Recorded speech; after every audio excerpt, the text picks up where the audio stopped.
back to the floor for questions.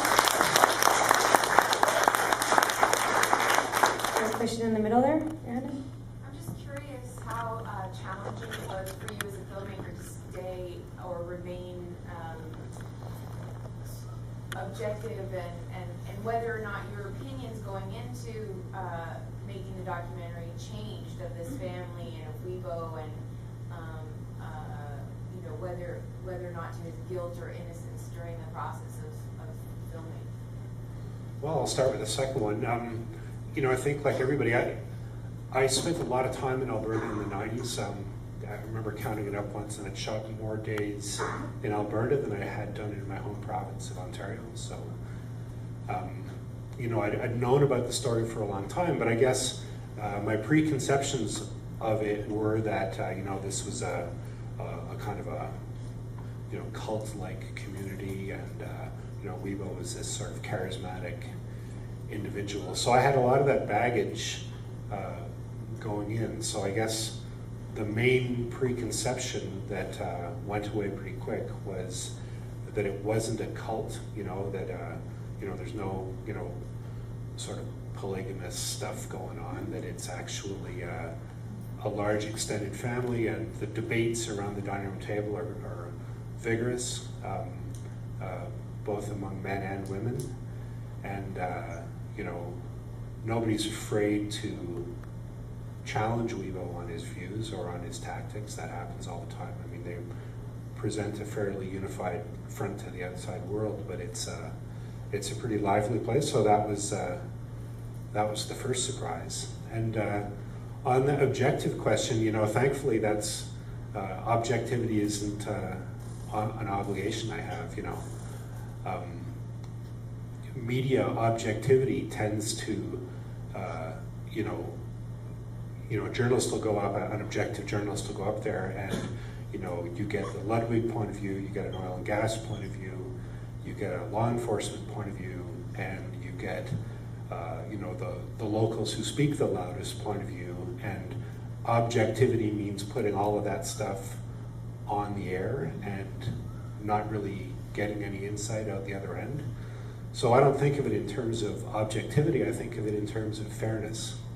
And what I tried to do in the film, in a way that didn't lead you guys, the audience, is to give you as clear a picture as I could of the story as I understand it.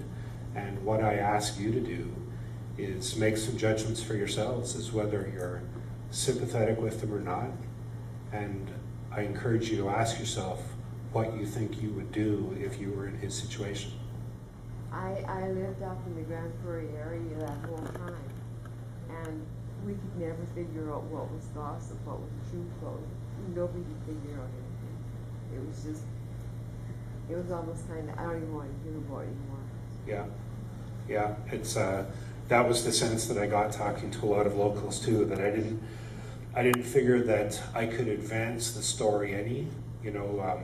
Opinions about the Ludwigs were so kind of entrenched that there wasn't really much advancing the story to take other views on. And I actually think if you watch them in action telling their own story, there's enough nuance in body language and the words that they choose to use when they're describing things that you can make your own judgments pretty accurately. Did you find that when you talk about that, that's interesting in body language? What about him? What about Wiebo? Did you learn a lot of him from his body language, facial expressions, all that kind of stuff? Did I learn a lot about Wiebo, body language and facial expressions? Sure. Yeah. And the rest of them too. I mean, a conclusion that I drew, for instance, the scene early on, and I didn't come to this until actually later when I was doing what you call a quality control on the picture. You stare at the picture with sound turned down, looking for little glitches and whatnot. And I drew a conclusion with no sound that surprised me, that when Josh, the son, is praying that the family do God's will and not act out of their own vainglory, I think he's talking to his dad a little bit. And, it's something that I've noticed over I don't editorialize much in the film, but it's something that I noticed over the time, you know, through the course of it, that especially the boys, but some of the women too, you know, they're uncomfortable with, you know, their dad's sort of manipulations and evasiveness and stuff. So you learn a lot. They're uncomfortable with their dads. Is that what you Oh said? yeah, absolutely, and they call them on it too. There's at the back, yeah.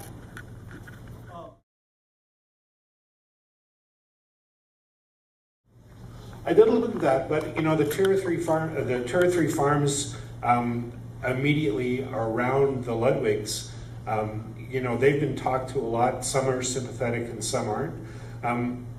In terms of the effects of the sour gas, the adverse effects of sour gas, and I'm not a scientist, but I've read the science pretty thoroughly.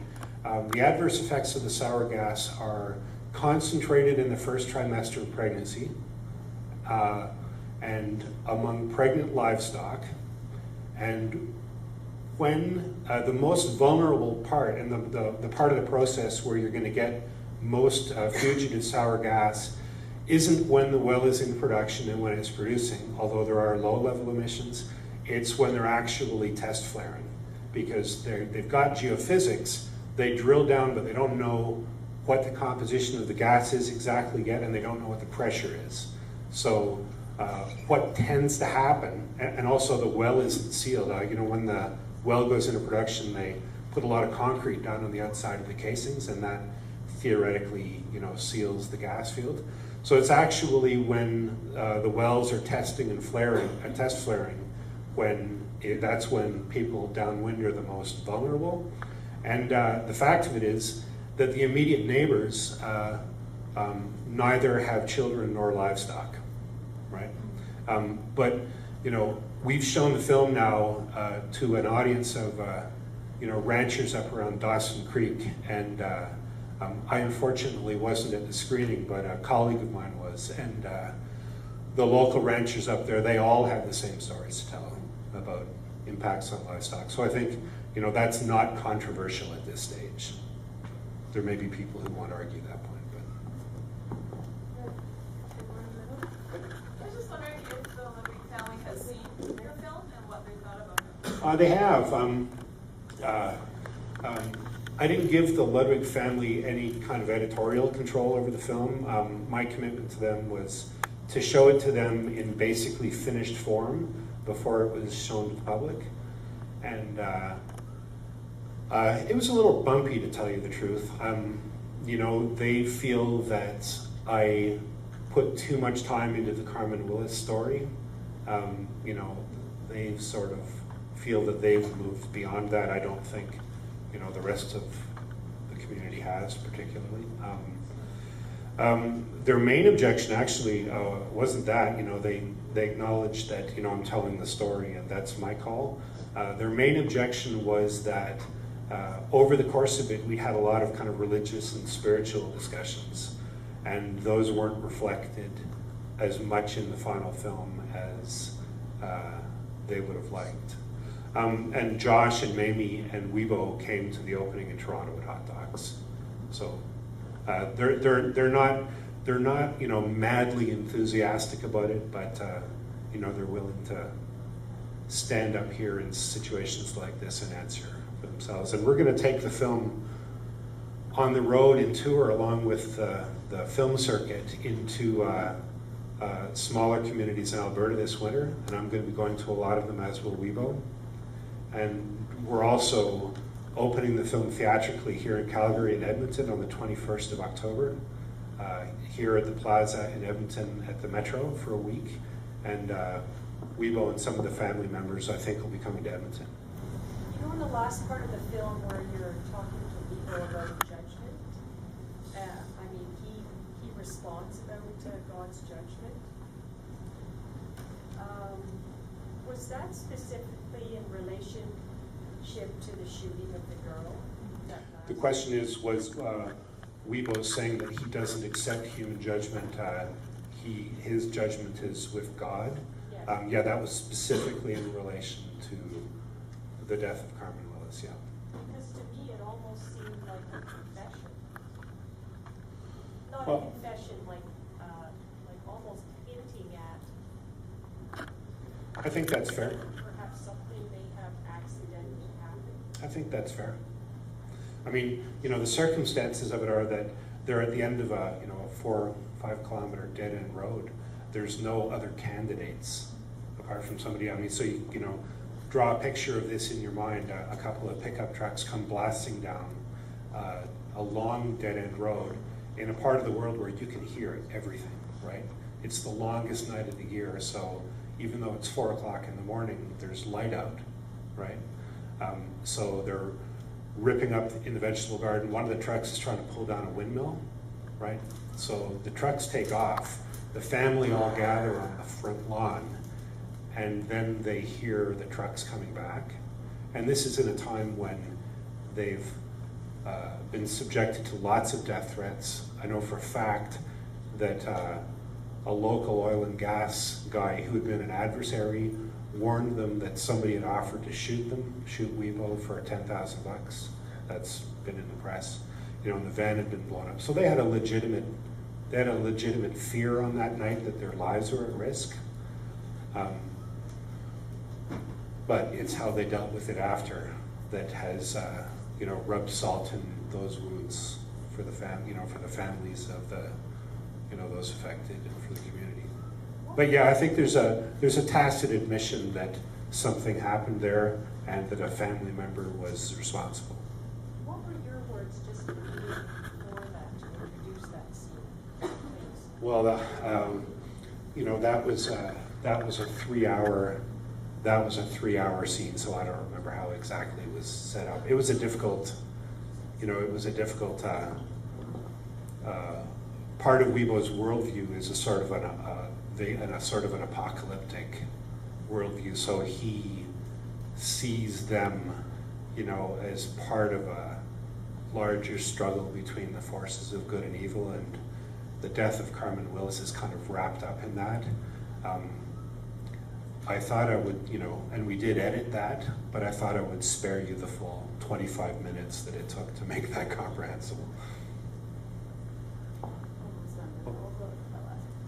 I'm just curious, never in the doc did he speak about, or did you address the fact that, not that I'm saying they should have, but why was it ever considered to leave the property and to relocate somewhere that's more environmentally safe for the family?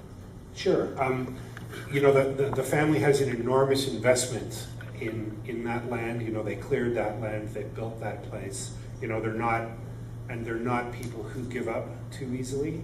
But I didn't get into it, but at a certain point, there was an offer from Canada to buy them out, and they did accept that offer in principle. And I've read the contract, the offer that they were given, and not in the fine print, in the body of the contract, what they were asked to do was to make a positive statement that they'd never suffered any ill effects from oil and gas emissions, and they had to leave the province, and 3 generations of the family had to never come within 500 kilometers of Trickle Creek again.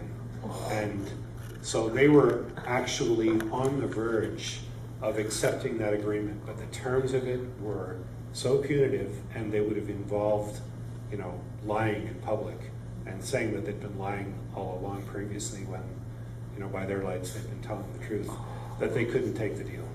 Why would you put that in the documentary? I mean, that's mind-blowing.